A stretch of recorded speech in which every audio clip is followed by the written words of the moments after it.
Here at Extreme Kansas Camp, our motto is, why do things normal when you can do things extreme?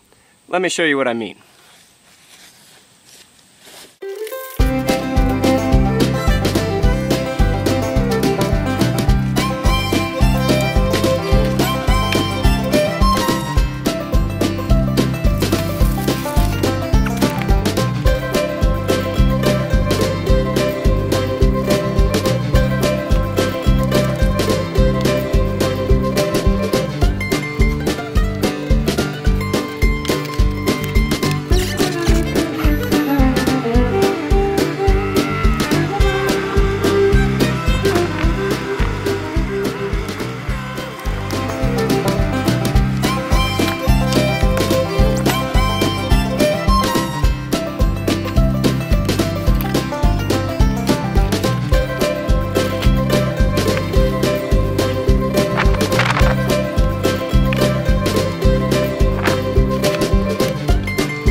And there you have it.